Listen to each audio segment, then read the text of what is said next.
രാജ്യത്ത് ഏകീകൃത നികുതി കൊണ്ടുവരുന്ന GST ബിൽ ലോക്സഭ പാസാക്കി. 4 ബില്ലുകളും ശബ്ദ വോട്ടെടുപ്പോടെയാണ് പാസാക്കിയത്. ബില്ലിന്റെ രൂപത്തോട് കോൺഗ്രസ് ആദ്യം വിയോജിപ്പ് പ്രകടിപ്പിച്ചുവെങ്കിലും എതിർത്ത വോട്ട് ചെയ്തില്ല. പാസായ ബില്ലുകൾ ഇനി രാജ്യസഭയിലെത്തും.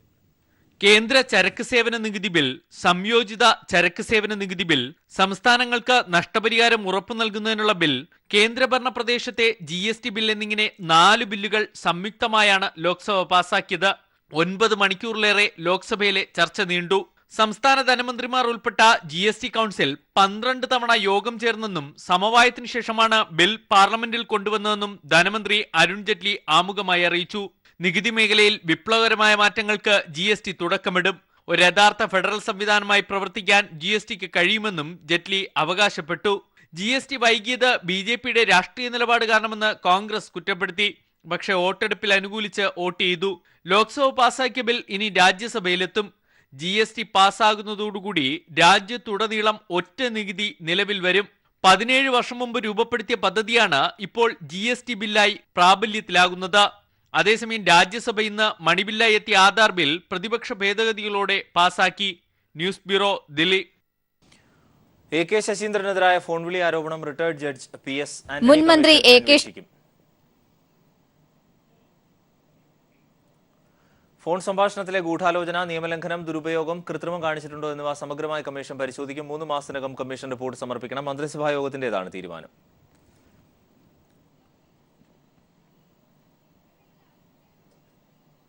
പ്രവർത്തനം തുടങ്ങി 3 മാസത്തിനുള്ളിൽ തന്നെ റിപ്പോർട്ട് സമർപ്പിക്കാൻ കഴിയുമെന്നാണ് പ്രതീക്ഷയെന്ന് judicial commission PS Antony.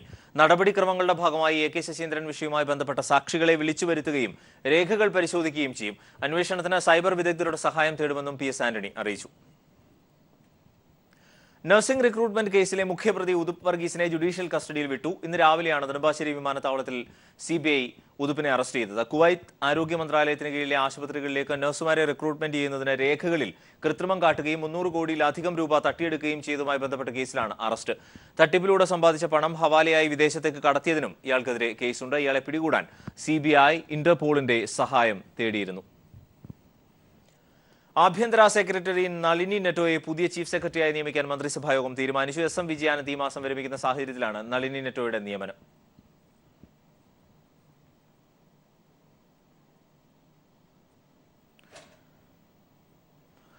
Kanakamala കേസിൽ NIA കുറ്റപത്രം സമർപ്പിച്ചു. കനകമലയിൽ IS അനുകൂലികൾ ഗൂഢാലോചന നടത്തിയെന്ന കേസിൽ 8 പ്രതികൾക്കെതിരെ UAPA ചുമത്തി. 6 പേർക്കെതിരെ അന്വേഷണം പുരോഗമിക്കുകയാണ്. പ്രതി മുഹമ്മദ് ഫയാസിനെ മാപ്പ് സാക്ഷിയാക്കി.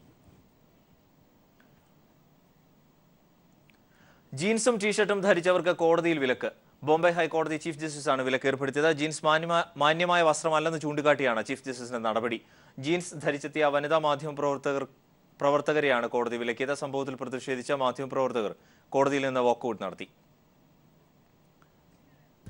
ദേശീയ സംസ്ഥാന പാതയോരത്തെ മദ്യശാലകൾ പൂട്ടുന്നതിൽ വ്യക്തത തേടി സമർപ്പിച്ച ഹർജികളിൽ സുപ്രീം കോടതിയിൽ നാളെയും വാദം തുടരും. തുറന്ന മനസ്സോടെയാണ് വിഷയത്തെ സമീപിക്കുന്നത്. സമ്പൂർണ്ണ നിരോധനമല്ല, നിശ്ചിത പരിധിക്കുള്ളിലെ നിയന്ത്രണമാണ് ഉദ്ദേശിച്ചത് എന്നും ചീഫ് ജസ്റ്റിസ് JS കഹാർ അധ്യക്ഷനായ ബെഞ്ച് വ്യക്തമാക്കി.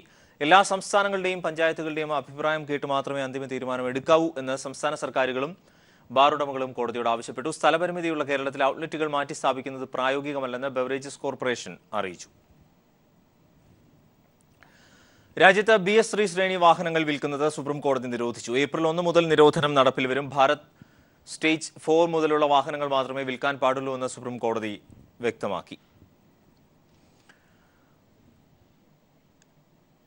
അതിർത്തി കടന്നുള്ള ഭീകരാക്രമണം അവസാനിക്കാത്ത സാഹചര്യത്തിൽ ഇന്ത്യ-പാക് ക്രിക്കറ്റ് മത്സരം വേണ്ടെന്ന് കേന്ദ്ര ആഭ്യന്തര മന്ത്രാലയം. ദുബൈയിൽ മത്സരം നടത്താൻ അനുവദിക്കണമെന്ന് BCCI ആവശ്യം ആഭ്യന്തര മന്ത്രാലയം തള്ളി. തുടർച്ചയായി ഉണ്ടായ ഭീകരാക്രമണങ്ങളുടെയും ഇന്ത്യ-പാക് നയതന്ത്ര ബന്ധം വഷളായതിന്റെയും സാഹചര്യത്തിലാണ് ക്രിക്കറ്റ് മത്സരം വേണ്ട എന്ന് വയ്ക്കാൻ കേന്ദ്ര സർക്കാർ തീരുമാനിച്ചത്. 2008 മുംബൈ ഭീകരാക്രമണത്തിന് ശേഷം നിർത്തിവെച്ച ഇന്ത്യ-പാക് പരമ്പര പുനരാരംഭിക്കാൻ പലതവണ ശ്രമങ്ങൾ നടത്തിയെങ്കിലും ഇതുവരെയും ഫലം കണ്ടില്ല. വേനലിൽ പ്രകൃതിക്കുണ്ടാകുന്ന പലതരം പരിണാമങ്ങൾ നാം കാണാറുണ്ട്. വരൾച്ചയുടെ കാഠിന്യം കൂടുമ്പോൾ ആ മാറ്റങ്ങളും അസാധാരണമാകാം. അത്തരത്തിലൊന്നാണ് തിരുവനന്തപുരം അമ്പൂരിയിലേത്. പുഴ കിണറിലേക്ക് ചുരുങ്ങിയതിന്റെ പ്രത്യാഘാതം ഏറ്റുവാങ്ങുകയാണ് ഇന്ന് ഈ ഗ്രാമം. പത്തനംതിട്ട KSRTC ഓഫീസിൽ ഉദ്യോഗസ്ഥരുടെ മിന്നൽ പരിശോധന. തിരുവനന്തപുരത്ത് നിന്നുള്ള KSRTCയുടെ ഓപ്പറേഷൻസ് വിഭാഗമാണ് പരിശോധന നടത്തിയത്.